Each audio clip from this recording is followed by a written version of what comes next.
नमस्ते जी भाई। जुजू। मैंने मीडिया में बहुत चीज सुना है कि हम लोगों को अलायंस का ऑफर मिल रहा है यहां से वहां से। मैं आप सबको एक बात आज क्लियरली बोलना चाहता हूं। अगले 2-3 दिन के अंदर तिपरा मोथा अपना कैंडिडेट का लिस्ट फाइनल करके रिलीज करेगा। बहुत लोगों ने मुझे फोन किया है और मुझे दुख लगता है कि बहुत लोग जो मेरे ही पार्टी से हैं वो लोग बोल रहे हैं कि कुछ तो मिल रहा है, अलायंस कर दीजिए, कुछ तो मिल रहा है। मैं कुछ तो मिल रहा के लिए मैंने तिपरा मोथा को और अपने गांव में जो हमारे गरीब तिपरासा है, जो भूखा है, जिसके पास कपड़ा नहीं है, जिसके पास घर नहीं है, वो जो आशा बनाकर बैठा है कि बुबागरा आपको कुछ देगा, हमारा देश में हमें कुछ मिलेगा 70 साल के बाद, मैं उस कुछ के लिए नहीं आया हूं। मैं संविधान का, हमें कॉन्स्टिट्यूशनल प्रोटेक्शन चाहिए, कॉन्स्टिट्यूशनल सोल्यूशन चाहिए। आज हम लोग भूमिहीन हैं और हमें अगर अपना जमीन को बचाना है तो हमें कॉन्स्टिट्यूशनल राइट्स मिलना पड़ेगा। इसके लिए मैं फाइट कर रहा हूं। कुछ मिल गया, कहीं में खैरात में कुछ मिल गया, उसके लिए मैं नहीं आया हूं। हां, दूसरे पार्टीज के पास बहुत अस्त्र है, सामान है, पैसा है।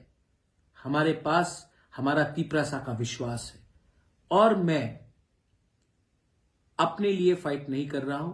बहुत लीडर लोग जिस मैंने देखा है आज 2-3 दिन में कि उनको सिर्फ अपने बारे चिंता है, उनको एमएलए बनने का चिंता है, कॉम्प्रोमाइज करने के लिए रेडी है, लेकिन बुबागरा कॉम्प्रोमाइज करने के लिए रेडी नहीं है।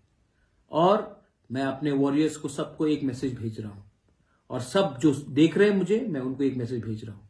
मैं कॉम्प्रोमाइज करके अपने लोगों का विश्वास नहीं तोड़ूंगा। अगले 2-3 दिन में तिपरा मोथा अपना कैंडिडेट का लिस्ट निकाल के लाएगा और हम लोग इलेक्शन में फाइट करेंगे।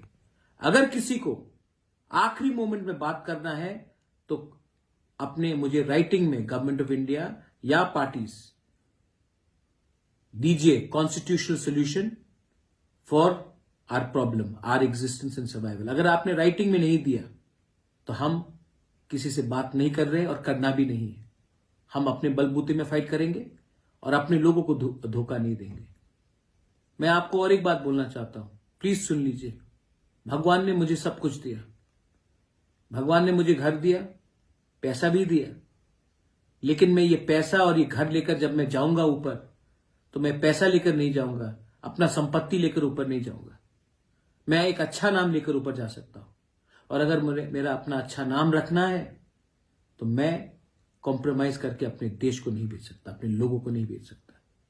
ये फाइट जो लोग बोल रहे हैं कि मुझे एमएलए बनना वरना मैं चला जाऊंगा, आप चले जाइए। जो लोग बोल रहे हैं कि अगर आप ये करेंगे तो मुझे ये चाहिए, आपको एक बात मैं बोलना चाहता हूं कि आप लोग भी शर्म करो। ये फाइट हमारा 13 लाख लोगों का है। ये फाइट सिर्फ 20 लोगों को कहीं में पहुंचाने का नहीं है, 25 लोगों को एमएलए बनाने का नहीं है, 30 लोगों को एमएलए बनाने का नहीं है। ये फाइट हमारा अधिकार का है और ये अधिकार आपके पास तभी आएगा जब कानून बनेगा, आईन बनेगा, संविधान में बनेगा और हमें अपना प्रोटेक्शन मिलेगा। तो मैं कॉम्प्रोमाइज नहीं करूंगा। तिपरा मोथा वॉरियर्स, मैं अगले 3 दिन के अंदर, 2 या 3 दिन के अंदर मैं कैंडिडेट्स का लिस्ट निकालने वाला हूं। आप लोग रेडी हो जाइए। मत पूछिए कि कौन आपका एमएलए बनेगा, ये पूछिए कि तिपरा लैंड मिलेगा कि नहीं मिलेगा, ग्रेटर तिपरा लैंड मिलेगा कि नहीं मिलेगा। मत पूछिए कि ये मेरा एमएलए होगा या ये हमारा एमएलए होगा।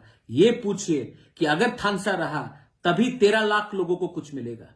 ये फाइट 2-3 लोगों का नहीं है, ये फाइट थोड़ा वीआईपी बनाने के लिए नहीं है। ये फाइट हमारा फ्यूचर का है, ये फाइट हमारा नेक्स्ट जनरेशन का है और ये फाइट मैं अकेला लड़ रहा हूं और मैं लड़ूंगा।